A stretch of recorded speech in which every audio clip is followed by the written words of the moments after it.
안녕하세요. 오늘도 사연살롱을 찾아주셔서 감사합니다. 이혼 경험이 있고 지금은 재혼을 앞둔 40대 여자입니다. 옛말에 여자 팔자는 뒤움박 팔자다 라는 말이 있잖아요. 요즘은 능력 있는 여자들이 많아서 그런 말은 정말이지 옛말이 된 것 같은데 아이러니하게도 여자들끼리 있으면 그 말이 아주 틀린 말은 아닌 것 같아요. 실제로 얼마 전 모처럼 친구들과 모이는 자리가 있어 신나서 참석한 적이 있었는데 어느덧 대화의 중심이 자연스럽게 남편의 직업과 수입, 아이들의 성적과 대학 이야기가 되더라고요. 다른 친구들이니 다른 친구들의 남편은 어떤지, 아이들은 어떤지 궁금할 수도 있는데 저는 어쩐지 친구들이 서로 누가 더 잘 사는지 경쟁하는 것처럼 느껴져 그 자리가 마냥 즐겁지는 않았네요. 그렇다 보니 함께 있던 친구들 중에는 제가 이혼했던 것 때문에 주눅이 들어 그런가 하고 생각할 수도 있고, 또 제가 자신들에 비해 내세울 것이 없어 그렇다고 생각할 수도 있는데, 사실 저는 그게 다 부질없는 걸 먼저 경험했기에 솔직히 친구들이 안타까웠어요. 남편이 좋은 직업을 갖고 많이 벌면 물론 좋겠죠. 하지만 그것이 자신의 급을 나누는 기준이 된다는 건 역시 지금 생각해도 뭔가 잘못된 생각인 것 같아요. 하지만 저도 한때는 시집을 잘 가면 행복한 인생이 되지 않을까 생각했던 사람이었는데, 그때 아주 호되게 당하고 정신을 차린 케이스라 부끄럽지만 저의 이야기를 들려드릴까 합니다. 툭 까놓고 저는 결혼 전 뭐 하나 내세울 것이 없는 그런 사람이었어요. 고등학교 때 아버지가 돌아가시면서 집안 형편이 어려워졌고 20살이 되고 취직을 하면서 실질적인 가장이 되다 보니 남들은 청춘이다, 꿈이다 열을 올릴 때 저는 돈에 목을 메고 살았어요. 많지 않은 월급에 엄마와 2살 아래 남동생을 책임져야 했거든요. 그래서 늘 통장에 돈이 없으면 불안했고 적금은 행복하기 위해서가 아니라 불행해지지 않으려고 필사적으로 들었어요. 그렇게 살다 보니 남은 건 억척스러움 뿐이었는데 인생이 아주 비극은 없다고, 그런 인생이지만 가끔은 우는 날도 있었어요. 그리고 환경의 영향이지만 생활력 강하다는 칭찬을 자주 들었어요. 그게 제 인생의 득이자 독이 되었죠. 남편을 만난 건 30살이 되던 해였어요. 직장 선배의 아는 지인이었죠. 남편은 첫 인상부터 뭔가 달랐어요. 지적인 이미지에 말도 센스 있게 잘해서 그냥 보고만 있어도 홀린 듯 했으니까요. 한마디로 제가 남편한테 홀딱 반한 거예요.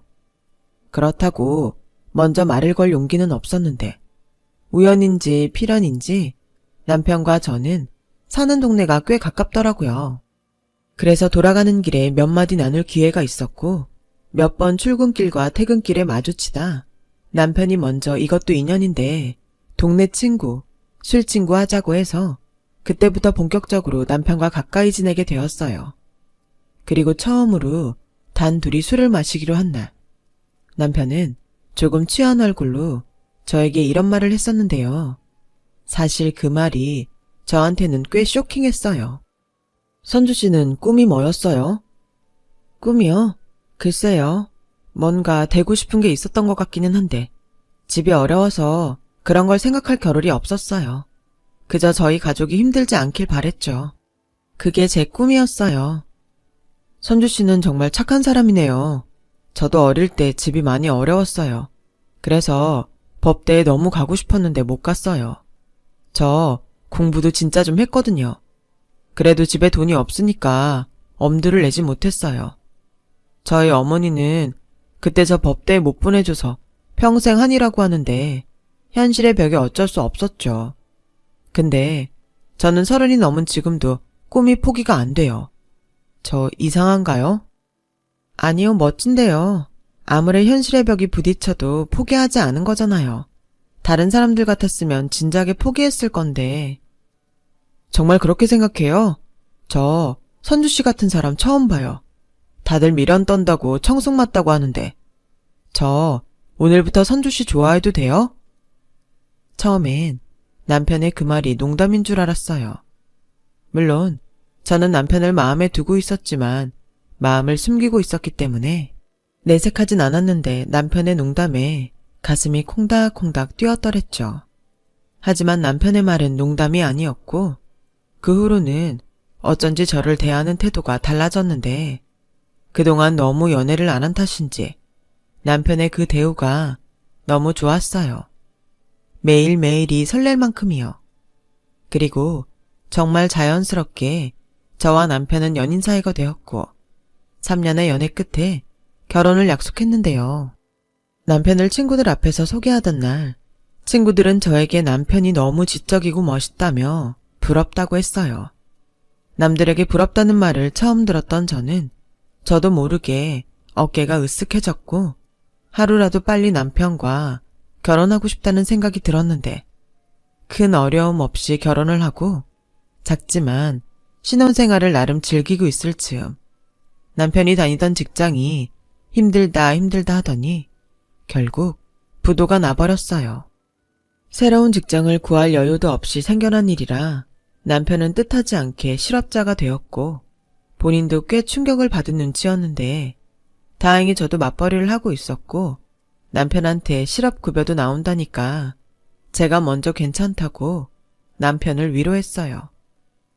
당장 힘든 거 아니니까 너무 조바심 내지 마. 직장은 구하면 되지. 자기 똑똑하고 능력 있는 사람이니까 분명 더 좋은 데 갈 수 있을 거야.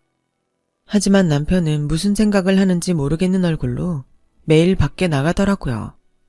저는 그게 남편이 충격을 받아 그러는 줄 알고 걱정을 했는데 어느 날 술에 잔뜩 취해 들어온 남편이 하는 말은 제가 전혀 예상하지 못한 이야기였어요. 자기야, 나 소원 하나만 들어주면 안 돼? 전에도 말했지만 나 꿈이 도저히 포기가 안 돼. 다니던 회사까지 부도가 나니 이때다 싶고 나 자기한테 잘못하는 거 아는데 로스쿨 가고 싶어. 어렸을 때는 돈이 없어서 못 갔지만 지금은 그래도 모아놓은 적금도 있고 자기만 도와주면 나 진짜 잘할 수 있는데 안 될까? 아무리 이력서 들고 다녀도 거기서 거기인 회사 다닐 텐데 나 죽기 전에 딱 한 번만 도전하고 싶어. 자기야, 나 한 번만 봐주라. 응? 그때의 기분이란 자다 깨서 날벼락을 맞은 듯 당황했죠. 남편이 어찌나 간절하게 애원을 하는지 뭐라 선뜻 답을 할 수가 없더라고요. 그래서 일단은 알겠다고 생각 좀 해보자고 남편을 달랬는데 남편은 막무가내로 로스쿨에 가겠다는 말만 되풀이했어요. 처음엔 술 깨면 자기도 무슨 말을 했는지 기억 못하지 않을까 하는 생각에 일단은 당장 상황만 정리하려고 애를 썼고 이윽고 다음 날이 되었는데 남편의 그 말은 취중 진담이었어요. 그래서 술이 깬 남편은 내내 제 허락만 떨어지길 바라는 눈치였는데 정말 여간 난감한 일이 아닐 수 없었죠. 그러니까 어제 말처럼 자기는 새 직장보다 로스쿨 시험을 보겠다고? 자기야, 생각을 해봐. 내가 어찌어찌 해서 또 취직을 했다고 하자. 근데 그 회사는 부도가 나지 않을 거라는 보장이 있어? 그리고 정년퇴직하고 난 뒤에는? 근데 변호사는 아니잖아. 변호사는 정년도 없어. 우리 아직 애기도 없고. 나 그동안 모았던 적금도 있으니까 우선은 그 돈으로 공부할게. 나 정말 포기가 안 돼서 그래. 자기 마음은 잘 알겠어. 근데 현실적인 생각도 해야지. 그래, 당장은 자기가 모은 돈으로 공부한다 치자. 그래서 합격하면? 그럼 학비며 생활비는? 그걸 다 나 혼자 감당하라고? 그게 현실적으로 되겠어? 물론 힘들 거라는 거 알아. 대신 내가 밤에는 대리운전이라도 할게. 최대한 생활비 나오지 않도록 돈 안 쓰고 진짜 공부만 할게. 자기도 알잖아. 그리고 나 한다면 해. 우리 집 형편 때문에 대학도 못 가는 거 내가 돈 벌면서 기 쓰고 갔잖아. 나한테 투자한다는 생각으로 조금만 생각해주면 안 될까? 로스쿨 시험 떨어지면 그때는 두 말 않고 포기할게. 단념할게. 저는 난감했지만 남편이 그렇게 원하면 그래, 한 번은 도전해보는 것도 나쁘지 않겠다고 생각했어요. 남편을 무시하는 건 아니지만 로스쿨 시험이라는 게 그렇게 쉽지 않을 거고 자기 입으로 시험에 떨어지면 마음을 접는다고 하니까 이참에 미련도 버리면 좋겠다는 생각도 있었고요. 그래서 당장은 버틸 수 있으니 그렇게 하라고 했어요. 그러자 남편은 저와 결혼했을 때보다도 세상 다 가진 것처럼 행복해했고 저한테도 무척이나 고마워했는데 솔직히 진심으로 응원하는 건 아니었지만 싫지는 않았어요. 하지만 저희 친정에서는 그 사실을 알고 그리 좋아하진 않으셨어요. 왜 아니겠어요. 그동안 가족들 때문에 고생만 한 딸이 결혼해서 이제 좀 평범하고 행복한 생활을 하나 했는데 결혼한 지 얼마 안 돼 남편 공부 뒷바라지를 하게 되었으니 속상하셨겠죠. 그래서 친정엄마가 저를 말리기도 했는데요. 너 생각 잘해야 해. 그게 어디 쉬운 일이야? 지금이라도 못한다고 해. 엄마, 걱정하지 마.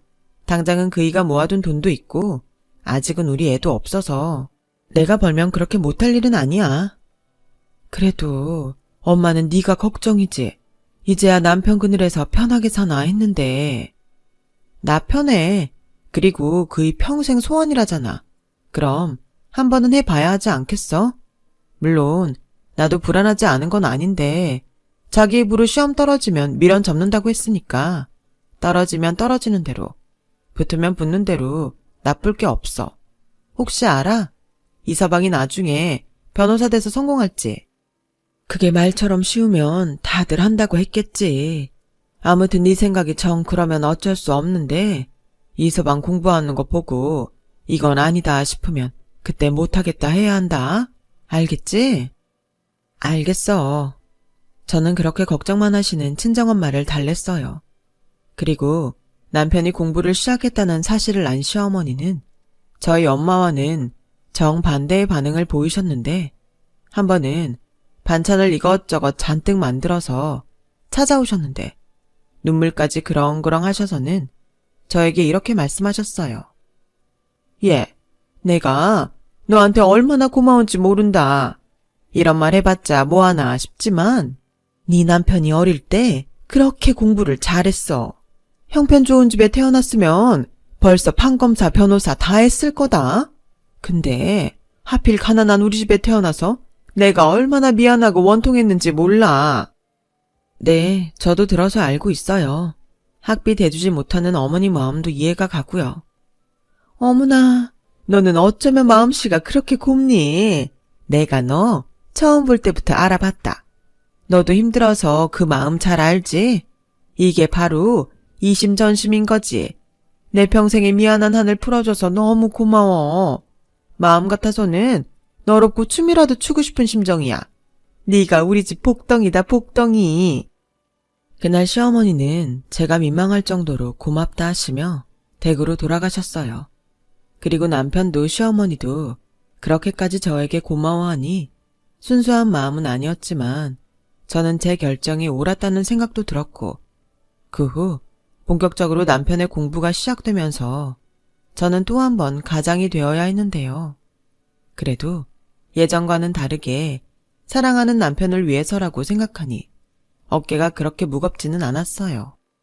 그리고 남편은 약속처럼 정말로 열심히 공부에만 집중했고 솔직히 신혼인데 외로운 시간도 많았지만 자기 꿈을 위해 노력하는 남편을 보니 어느새 저도 남편의 꿈을 응원하게 되었어요. 그렇게 남편이 공부에만 매달린 지 1년 반이 지나고 남편은 자기의 의지대로 로스쿨에 떡하니 합격했어요. 남편의 로스쿨 합격 소식에 온 집안은 경사가 났고 처음에 반대하던 친정엄마도 제 걱정이 되는 건 달라지지 않았지만 남편에게 가능성을 봤기 때문인지 오히려 저에게 조금만 참고 기다리라고 하시더라고요. 사실 본격적인 공부는 이제부터가 시작인데 시어머니는 벌써부터 남편이 변호사가 된 듯 예전과는 다르게 저에게 남편 공부에 방해가 되지 않도록 하라고 잔소리를 하셨죠. 뭐든 남편 위주로 챙기시는데 벌써부터 저러시면 나중은 어디까지 하시려고 그러나 슬슬 걱정이 되었어요. 그리고 우려했던 현실적인 어려움도 닥쳤는데 남편이 모은 돈은 이미 다 탕진한 지 오래였고 생각보다 비싼 로스쿨 등록금을 마련하느라 저는 골머리를 썩어야 했는데요. 어느 날 제 동생이 말도 하지 않고 1,000만 원이라는 거금을 이체했어요. 주영아, 너 이 돈 뭐야? 엄마한테 들었어. 누나 매형 등록금 마련하느라 대출 알아본다며. 그래서 내가 갖고 있던 돈 보낸 거야. 야, 그래도 그렇지. 미안하게. 누나 가장 노릇하면서 쓴 돈에 비하면 많지도 않지 뭐. 언젠가 나도 누나한테 도움을 줄 수 있는 사람이 되고 싶었어. 그러니까 편하게 써. 매형한테도 돈 걱정하지 마시고 공부하라고 하고. 고마워, 주영아. 사실 막막하긴 했어. 진짜 너무 고마워. 누나가 매형 변호사 되면 꼭 갚을게. 됐어. 내가 갚은 돈을 누나가 또 갚으면 어떡해. 진짜 괜찮으니까 편하게 써. 그렇게 동생의 도움으로 남편은 로스쿨을 다닐 수 있었고 남편은 저에게 조금만 기다리면 고생한 만큼 행복하게 해주겠다고 했는데 솔직히 남편이 로스쿨을 다니는 동안 정말 많이 힘들었어요. 제 벌이가 무슨 억대 연봉도 아니었고 신혼집으로 마련한 전셋집도 계약이 만료되어 보증금도 올려줘야 했는데 저 혼자 벌어서는 역시 한계가 있더라고요. 게다가 계획에 없던 임신까지 하면서 저는 더욱 마음고생을 해야만 했는데 시어머니는 제 속도 모르고 이런 소리를 하셨죠. 뭐? 임신? 너는 도대체 몸 관리를 어떻게 한 거야? 네가 지금 임신할 때야. 네 신랑 공부하는데. 아, 너는 어쩜 그렇게 생각이 짧니? 두말할 것 없다. 그 아이는 없던 아이로 하자. 그리고 이건 너랑 나 둘만 아는 비밀로 하고 재현이한테는 아무 소리 하지 마. 괜히 공부하는데 신경 쓰인다. 어머니, 물론 계획에 없던 아이는 맞지만 어떻게 그래도 그런 말씀을 하세요? 저는 그렇게 못해요. 아무리 재현 씨 공부가 중요해도 생명보다 더 중요하진 않잖아요. 어머, 얘 하는 소리 좀 봐. 뭐가 더 중요하다고? 너 그러다 재현이 변호사 못 되면 그때는 어쩔래? 있는 돈 없는 돈 끌어다가 어렵게 시키는 공부면 어떻게 해서든 한 번에 끝날 생각을 해야지. 애는 네 남편 변호사 되고 나서 다시 만들면 되지 않니? 그래도 저는 그럴 순 없어요. 조만간 재현 씨한테도 말할 거고 저희가 알아서 할게요. 뭐야? 너 그러니까 나 보고 빠져라 이거야? 오라, 너 지금 보니? 네 남편 공부하는데 내가 한 푼 보탠 거 없으면서 왈가왈부하지 마라. 뭐 그런 거냐? 네 참 서러워서. 저는 할 말은 많았지만 어떤 말도 하고 싶지 않았어요. 어차피 서로 뜻을 굽힐 생각이 없으니 괜히 몇 마디 더해서 일을 키우고 싶지 않았죠. 그리고 그날 저녁 남편에게 임신 사실을 이야기했는데 남편 역시 썩 반기는 얼굴은 아니었어요. 자기 그동안 피임약 안 먹었어? 약이 독해서 안 먹은 지 꽤 됐어. 아니 그러면 말을 했어야지. 이제 어쩔 거야? 그 애 낳을 거야? 무슨 말이 그래. 낳을 거야. 당연히 낳아야지.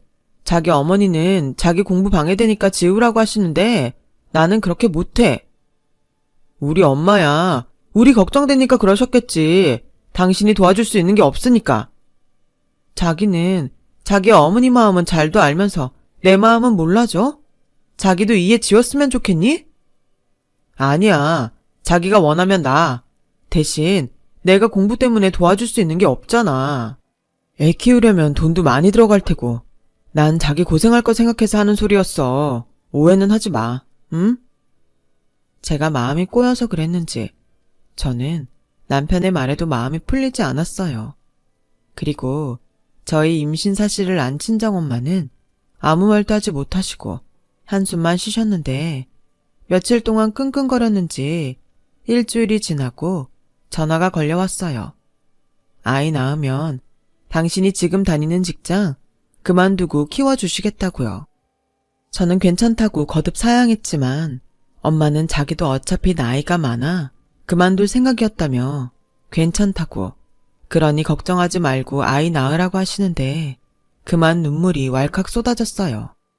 그렇게 저는 임신한 몸으로 남편 공부 뒷바라지하며 보냈고 남편은 로스쿨 3년을 이수한 끝에 변호사 시험을 치게 되었어요. 그동안 남편 뒷바라지하느라 이미 있는 돈은 죄다 끌어 썼고 대출에 마이너스 통장까지 쓴 터라 제발 남편이 합격하기만을 빌고 또 빌었는데 감사하게도 남편은 합격이라는 기쁜 소식을 전해줬어요. 로또에 맞아본 적은 없지만 남편의 합격 소식은 저에겐 로또나 다름없었죠. 무엇보다 이제는 혼자 끙끙거리며 돈 걱정은 하지 않아도 된다고 생각하니 눈물이 앞을 가렸죠. 시험에 합격한 남편 역시 자기가 여기까지 올 수 있었던 건 모두 저의 도움 때문이었다며 고맙다고 했고 친정 식구들은 물론이고 시어머니까지 너무나 기뻐하시니 이제야 비로소 진정한 행복이 시작되는구나 설렜어요. 그 후 남편은 실무 수습 기간이라는 것을 거쳐 한 변호사 사무실에 취직했어요.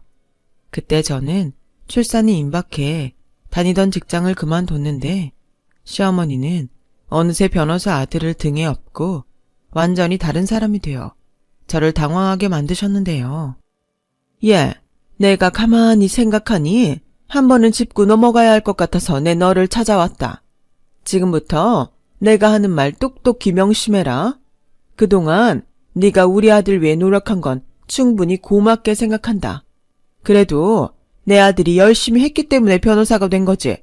모든 공이 너한테 있는 건 아니야. 네가 암만 뒷바라지를 해봐라. 안 될 놈은 무슨 짓을 해도 안 되지.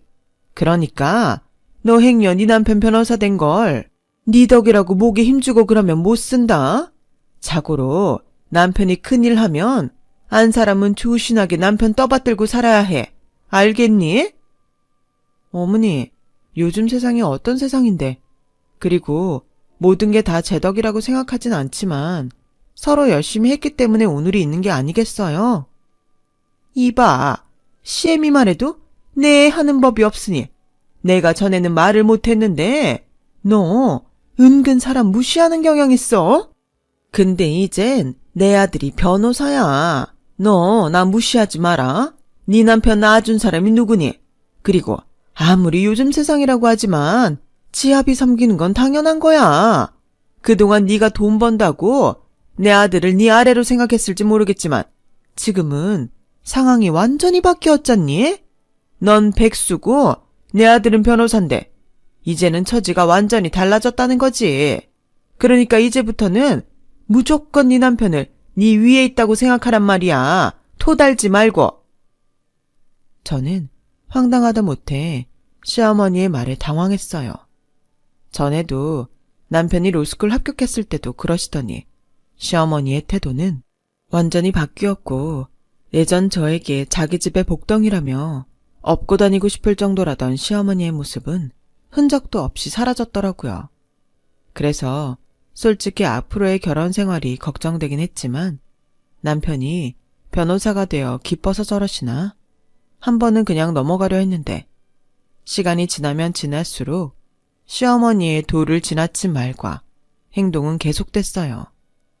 저는 출산 후 조리원에 가지 못하고 집에 와야 했는데 보통 조리원은 임신 초에 예약을 해야 하는데 그때 당시 돈이 없어 예약을 못했거든요.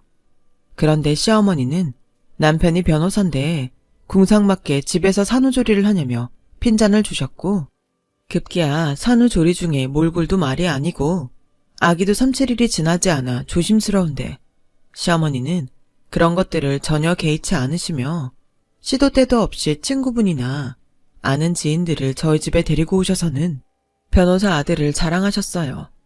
게다가 산후조리는 저희 친정엄마가 저희 집에 오셔서 해주고 계셨는데 그런 저희 엄마에게 커피를 좀 타와라, 점심상을 차려줘라, 급기야 술상까지 차려달라시니 그건 도저히 참을 수가 없었죠. 하지만 저희 엄마는 제가 욱할 때마다 저를 말리셨고 저는 하도 답답해 퇴근한 남편을 붙잡고 도저히 못 참겠으니 당신이 알아서 얘기 좀 해달라고 말을 했는데 남편은 인상을 찌푸리더니 저에게 이렇게 말을 했어요. 나 요즘 진짜 힘들거든? 예전에 공부할 때보다 10배, 아니 100배는 더 힘든 것 같아. 근데 나 자기한테 말 안 하잖아.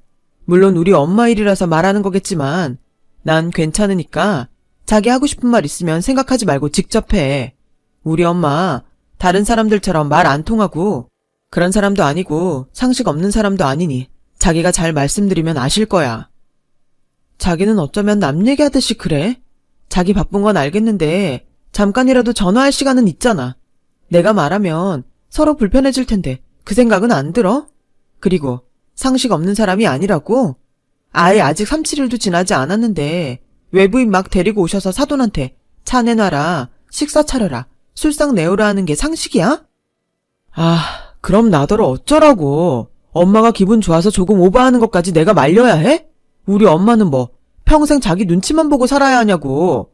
그냥 좀 지나갈 순 없어? 아니, 도대체 전에는 안 그랬으면서 왜 바가지를 긁지?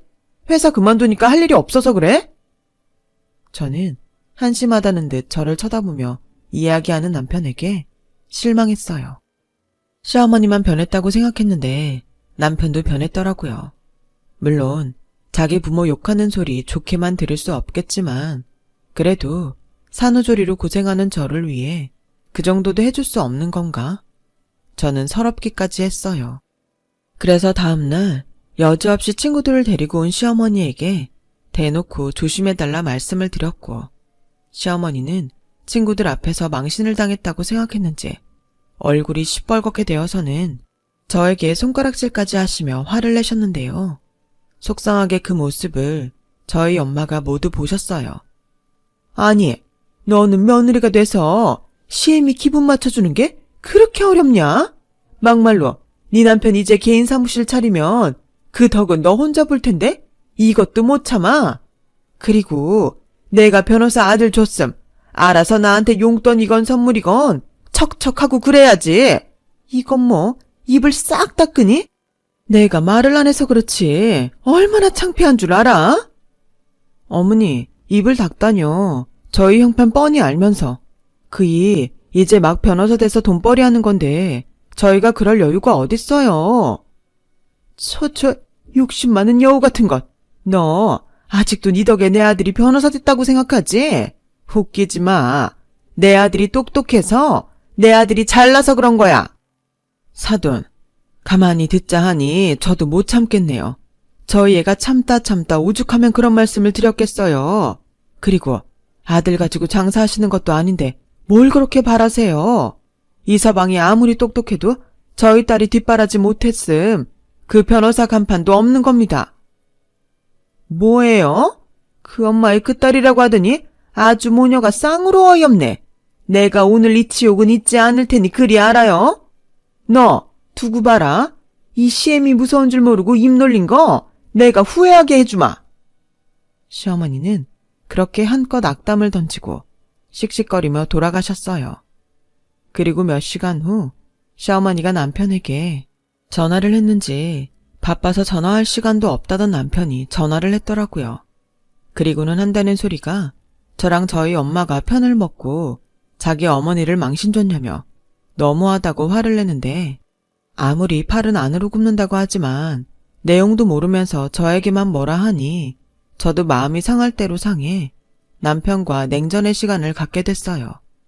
그러는 중 가장 친한 친구가 공짜 레스토랑 이용권이 생겼다며 저만 괜찮으면 같이 식사를 하자고 했고 이제 3, 7일도 지났으니 친정엄마가 아기는 당신이 볼 테니 나가서 기분 전환이라도 하고 오라고 해서 모처럼 밖에 나갔는데 저는 그곳에서 제 눈을 의심할 수밖에 없었어요.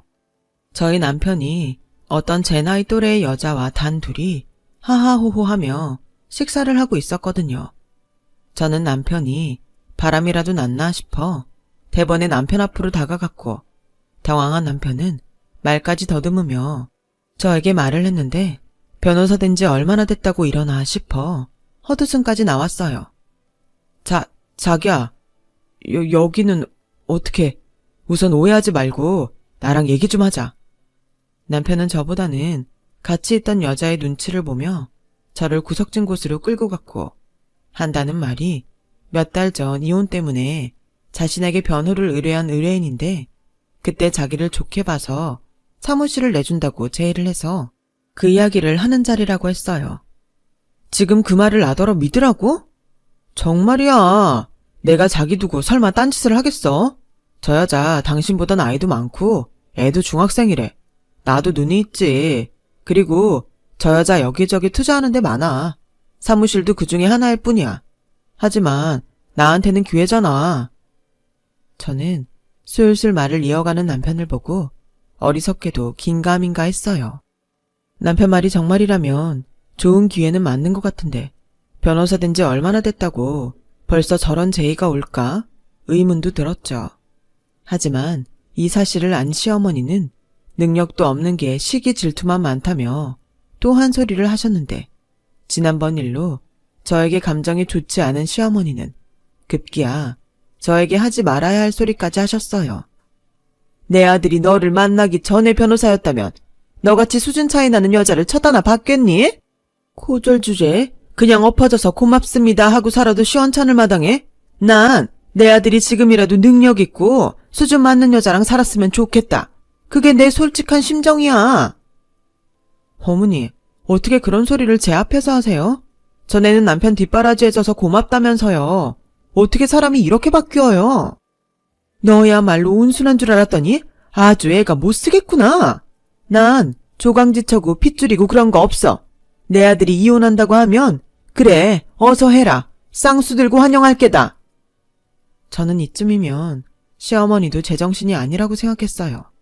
아무리 어려도 당신 손주가 저렇게 있는데 그런 막말을 하다니 상종하고 싶지 않더라고요.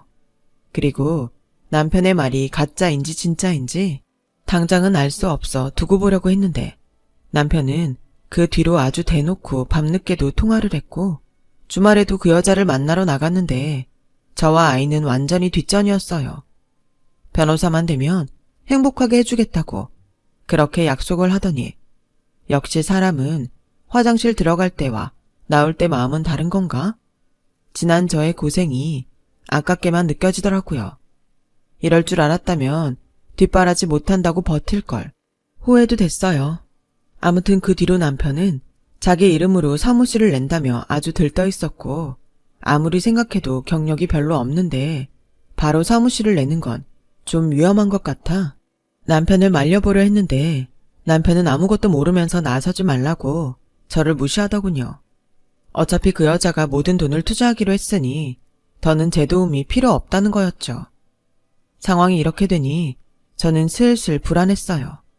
이러다 아직 아이도 어리고 남편 뒷바라지하느라 모아놓은 재산도 없는데 남편한테 버림받을까 무섭더라고요.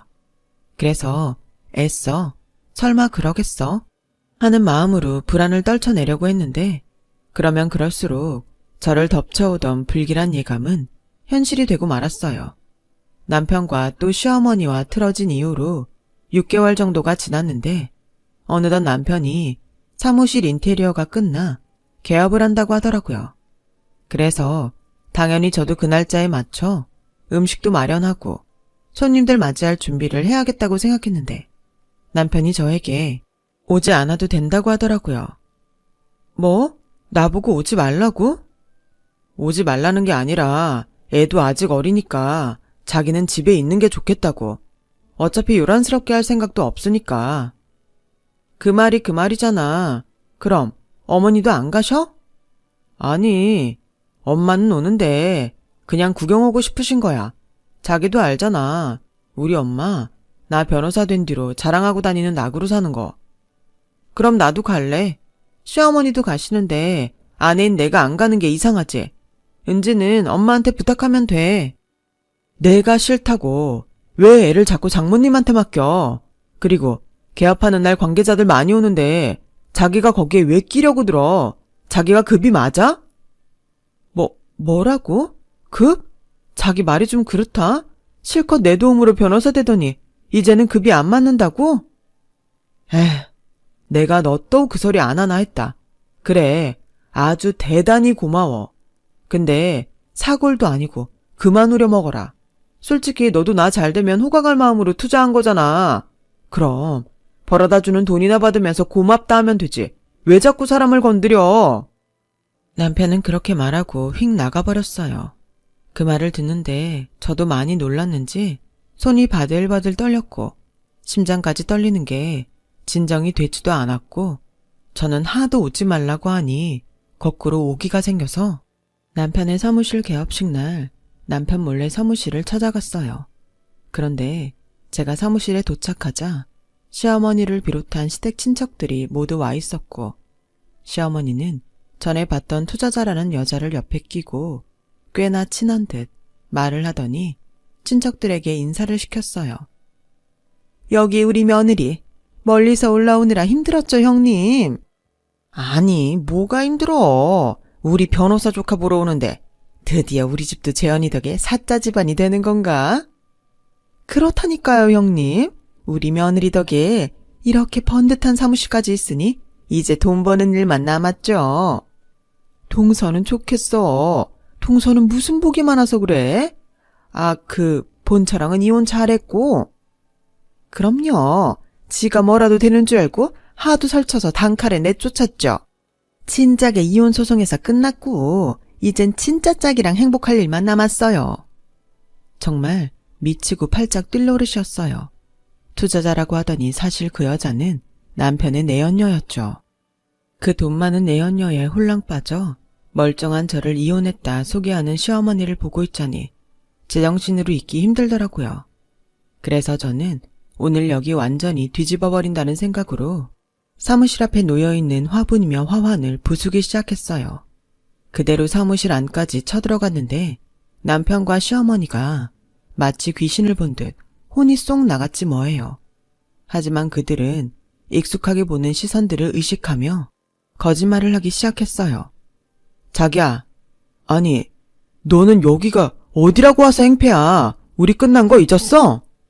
그래, 끝났으면 인정을 하고 지 살 길 찾아야지. 어디서 내 아들 앞길을 막아?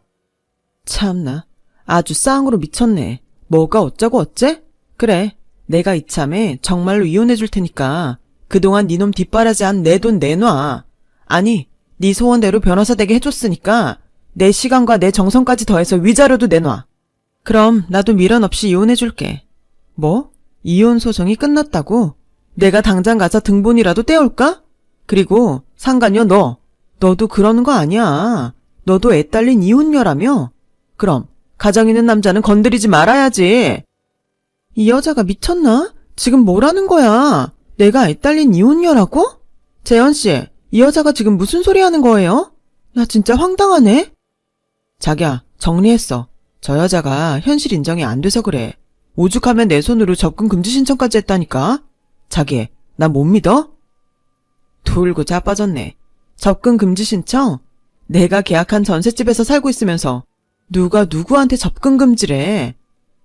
아씨, 나 도저히 못 참겠네. 야, 이재현, 너는 정말 끝이 없구나. 도대체 언제 사람 될래? 아니다. 네 엄마라는 여자 보니까 넌 사람이 되긴 글렀다. 뭐? 아니, 자기야, 왜 그래? 자기 같은 소리 하네. 너 내가 누군지 알아? 그때였어요. 순식간에 경찰들이 들이닥쳤고 남편의 손엔 수갑이 채워져 있었는데 저는 너무 당황스러워 아무 말도 못하자 그 여자가 저에게 이런 말을 해줬어요. 놀라셨죠? 근데 이렇게 하지 않으면 저 새끼 잡을 수가 없어서요. 사모님 남편 사기꾼이에요.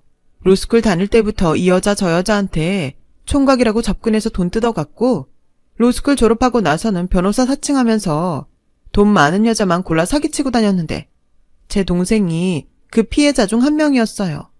지금은 그 후유증으로 공황장애까지 겪고 있어서 일상생활이 거의 불가능해요. 진짜 이 새끼는 제 손으로 잡고 싶어서 이런 쇼를 하게 됐습니다.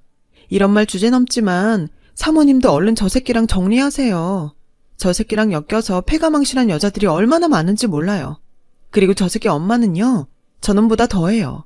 저놈이 저러는 거 뻔히 알면서 중간에서 돈만 챙겼어요. 사기꾼 아들 팔아 장사한 사람이 바로 저 아줌마예요. 그 여자의 말을 듣고 저는 아찔해서 그 자리에 주저앉고 말았어요. 전에 남편이 이혼 소송을 해줘서 만났다는 것도 다 거짓말이었고 그동안 월급이라고 가져온 돈들이 모두 사기친 돈이라는 것을 알게 됐는데 남편은 그런 주제에 잡혀가면서 저에게 거짓말이라고 속지 말라고 소리쳤고 누가 봐도 거기서 속은 건 저였어요. 경찰은 저 역시 피해자라고 조사를 받으러 오라고 했으니까요. 그리고 경찰서에서 만난 남편은 저에게 매달리고 잘못했다고 자기를 버리지 말아달라고 애원하는데 하는 말이 과간이더군요. 자기야, 너무 미안해. 내가 진짜 미안해. 내가 시험에 떨어지고 잠깐 미쳤었어. 어쩌면 당신 간이 그렇게 큰 사람이었어? 할 짓이 없어 사기를 치니? 게다가 변호사 사칭까지? 왜? 법 공부하니 법이 하나도 안 무서웠어? 죽을 힘을 다해 공부했는데도 떨어진 걸 어떡해. 그래도 나 어떻게든 다시 시험 쳐서 변호사 하려고 했어. 자기랑 우리 애 앞에서 떳떳하려고 했다고. 떳떳? 그 더러운 입으로 우리 애 들먹이지 마. 나 당신이랑 당신 어머니 원하는 대로 이혼 소송할 거야. 안 돼. 나는 우리 가족 없으면 죽어. 제발 그러지 마, 선주야. 예, 아가, 염치 없지만 네가 딱 한 번만 우릴 용서해주면 안 되겠니? 나도 사실은 너처럼 속았어. 난 내 아들이 진짜 변호사인 줄 알았다고. 근데 어떡해. 그래도 내 아들인걸. 네, 그러니까 그 아들이랑 평생 지지고 볶고 사세요. 그 아들이 사기친 돈 받고 얼마나 좋으셨어요? 게다가 돈 많은 며느리 생긴다고 그렇게 자랑하고 다녔으면서 왜 저한테 그러시는데요? 그 돈도 진작에 쓰고 없다. 내가 쓴 게 아니고 저 망할 놈이 돈 많은 여자 꼬시려면 필요하다고 다 가져갔다고. 나도 남은 거 하나도 없어 얘. 그러지 말고 네가 우리 채연이 좀 살려주면 안 되겠니? 제가요? 아직도 제가 호구로 보이나 보죠? 꿈 깨세요. 제가 그렇게 악에 받쳐 소리를 지르자 남편과 시어머니는 마치 약속이나 한 듯 제 앞에서 무릎을 꿇고 두 손이 발이 되게 빌었어요. 하지만 저 사람들한테 하도 질리고 오만 정이 떨어져서인지 그 꼴도 너무 보기 싫더라고요. 저런 사람들이랑은 빨리 연을 끊는 것이 저나 우리 딸에게도 좋다는 마음에 서둘러 이혼 소송을 준비했어요. 그리고 남편은 돈이 없어 국선 변호사를 선임해 이혼 재판을 진행했는데 남편의 죄질이 너무 나쁘다 보니 국선 변호사도 승소하고 싶은 의지가 없더라고요. 그래서 결과적으로는 아주 수월하게 이혼이 결정되었어요. 옥살이를 해야 하는 남편인지라 판결로 위자료와 아이 양육비는 시어머니에게 대신 받게 되었어요. 시어머니는 그 돈도 안 주려 이 국리 저 국리를 하는 듯 했지만 제가 부동산 압류 신청을 한다고 하자 어쩔 수 없이 하나 가지고 있던 오래된 빌라를 울며 겨자 먹기로 팔아서 저에게 돈을 줬죠. 그 돈을 주면서 또 어떻게든 매달려 보려고 꼼수를 부렸는데 저희 엄마와 남동생이 저 대신 나가서 단칼에 잘라버렸어요. 이 이상 질척거리면 경찰에 신고한다고 겁도 아주 제대로 줬다는데 그 효과 때문인지 시어머니는 더 이상 나타나지 않더군요. 지금까지도 매달 딸아이 양육비를 저에게 보내고 있어요. 그리고 저는 이혼 후 전셋집을 정리해 친정으로 들어가 친정 엄마의 도움을 받으며 다시 일을 하기 시작했습니다. 오로지 딸아이만 바라보며 정말 열심히 살았는데요. 그런 저에게 2년이란 시간 동안 기다려준 소중한 인연이 나타났어요.